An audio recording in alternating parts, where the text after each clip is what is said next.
Welcome to Holy Week and our midweek message.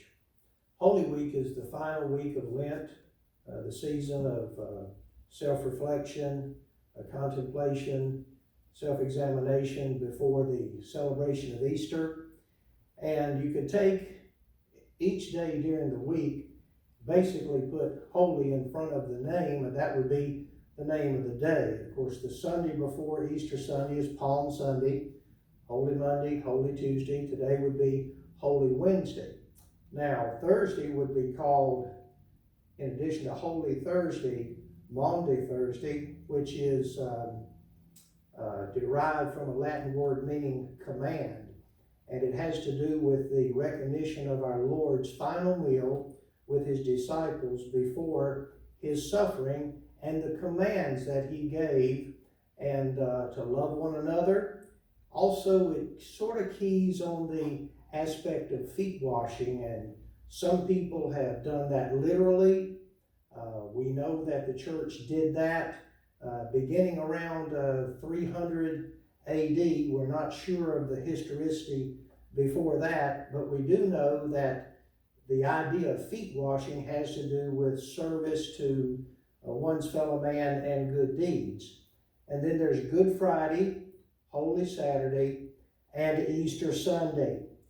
And I want to encourage you between now and Sunday to examine yourself, find time to draw close to the Lord, allow him to minister to you. We always need to remember that a part of how God ministers to us is through our fellow believers. And so we have to be conscious of one another's needs, and God can use us to bring about his ends. And I'm glad to be able to talk to you this Holy Week, and I trust that this is a wonderful season for you.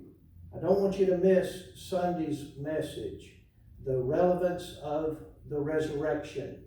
And it will be online in a few days, and we normally gather Sundays at 10, and I look forward to celebrating the resurrection of our Lord Jesus Christ with you on that day.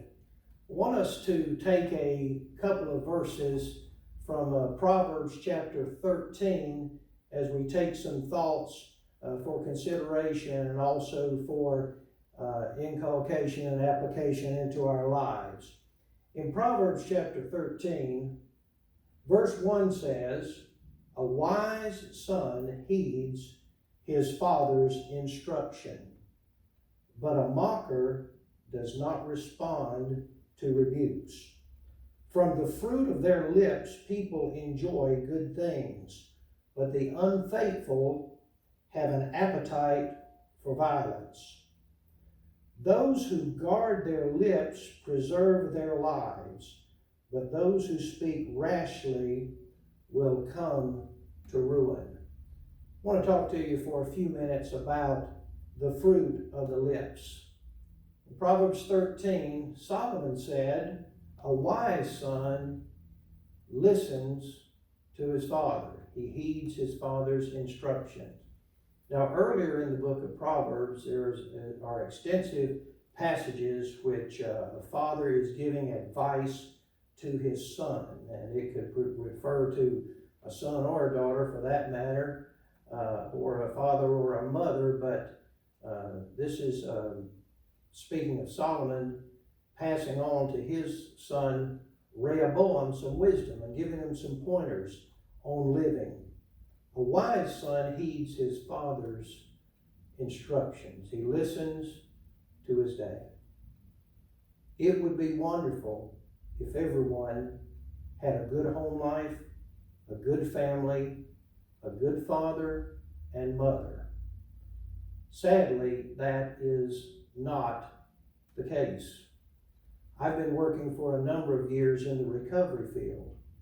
One of the things that is very helpful to people that are in recovery from substances or other types of addictions and life-damaging patterns, one of the things that is very valuable is if they have a good family structure to rely on. Many times that is not the case. As a matter of fact, in a lot of instances, the family was indeed the problem. And so Solomon is assuming that a young person is getting good advice from dad. It's wise to heed your father's instructions. I often say that older people know more than younger people. It's not that older people are smarter, but they know more. Because there are things that you can't learn any other way but through experience. And young people don't have that experience, mostly the truly young particularly. But parents are able to impart the lessons of life to their youngsters. And so, especially on that score, may a son listen to his father. May a daughter listen to their mother. And so Solomon said, if a son is wise, he'll listen to his father. But a mocker does not respond to rebukes. The idea, of course, is that part of what a father is going to do for a child is to give them some warnings and impart cautionary tales and even rebuke or chastise at certain times. That's a part of it. The thing to remember is that not everyone who rebukes you is your enemy. However, let me say, God bless those people who know how to say a thing that cuts a little bit and hurts a little in somebody's best interest. And so it's wise, Solomon said, for a child to heed their father's instructions, but a mocker, someone who doesn't care, someone who thinks they already know it all. They don't respond to rebukes. Have you noticed that there are some people that it doesn't matter what you say to them, they make fun of it? They're mockers. And so we're talking about the fruit of the lips. One of the some of the fruit, rather, that comes from the lips is an impartation of knowledge that has been gained over the years. A lot of us could say that our children are more intelligent than we are, or smarter than we are when it comes to certain things that we learn in classes, in books, from schooling, in various fields of employ, etc. But they've not lived as long as we have. There's some things you can't learn in a book. It would be difficult for someone to say they were a good mechanic if they never worked on a car. Now, granted, they might have read the manual and understand how the procedure is supposed to be done. But you can't be a good mechanic without actually working on the car. Dr. L.C. Johnson, the president at one time before he passed some years ago at Welch College, would say that a calm sea never made a skillful sailor.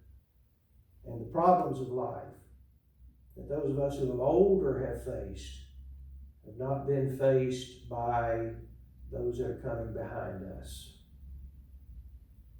And so, a part of the fruit of the lips is imparting knowledge for someone's good, even if it involves a mild rebuke, and may the Lord help us to be mild in so doing. And then Solomon said, from the fruit of the lips, people enjoy good things. Good things from the fruit of the lips. Probably conditioned by the fact that a person has dispensed good things with their lips. You'll notice that it's easier to be complimentary towards someone that's complimentary towards you.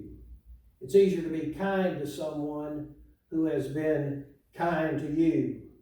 And if you are dispensing helpful, encouraging words, then you will enjoy good things, and a part of what that comes from is from the fruit of your lips. We have tremendous power to encourage people or to be destructive toward people by the things that we say. And I have been astounded as we have gone through the writings of Paul on Wednesday evenings for months, how many times Paul talks about the importance of believers saying the right things and not listening to the wrong things and encouraging certain behaviors and not being loose-lipped and not grumbling, complaining, and griping, not being pessimistic. Not because bad things don't happen, but because it's not useful, it's not purposeful, it's not good for us to dispense nothing but bad news.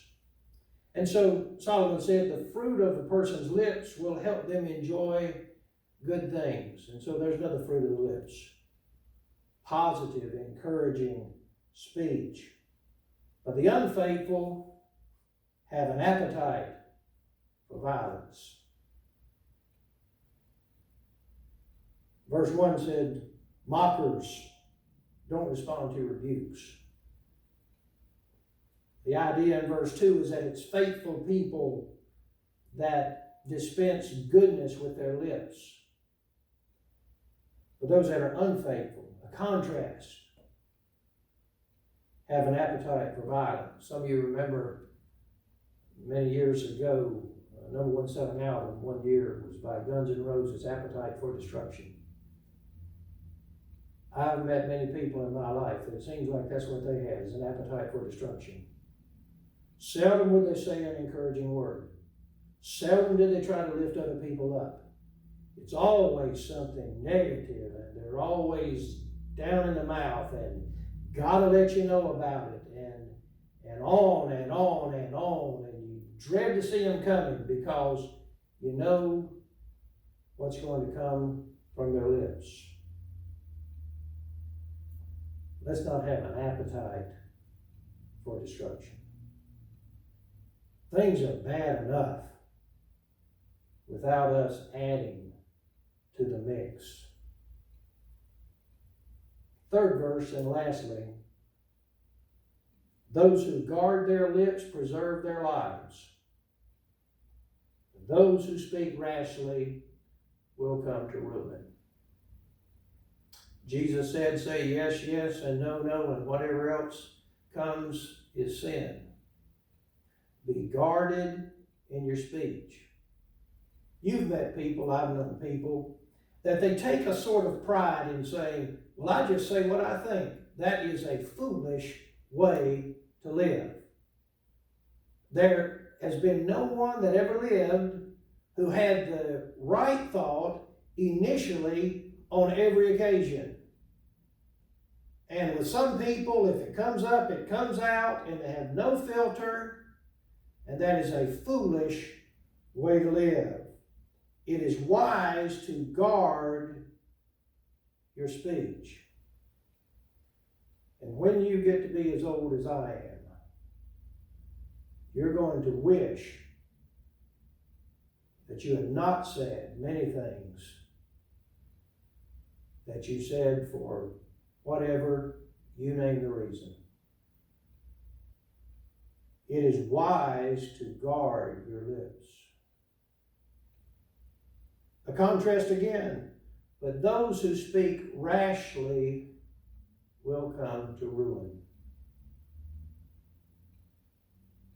One of the characteristics of people that tend to become addicted to substances and other addictive behaviors, one of the characteristics is that they tend to be impulsive.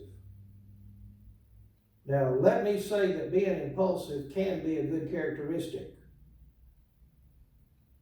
For instance, a house is on fire, and while the majority will stand around and fumble with their cell phone or yell for the police, the impulsive person will run into the burning building, to save a child. An impulsive person comes in handy sometimes. But a lot of times to be rash, impulsive, spur of the moment, act before you think,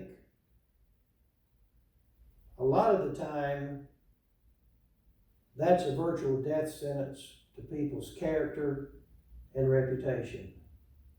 And so, in the context of speech, Solomon said, a person that wants to preserve their life will guard their lips. But if people speak suddenly, impulsively, and rashly, they'll come to ruin. You'll regret fewer things that you say, that you have filtered through a thought process that has winnowed out the unnecessary and the hurtful. Because those who speak rashly hurt people. And those who speak rashly hurt themselves. And for the believers who speak rashly, they harm the cause of God. God be with you this holy week. May you draw close to Him as we anticipate the remembrance of His resurrection from the dead.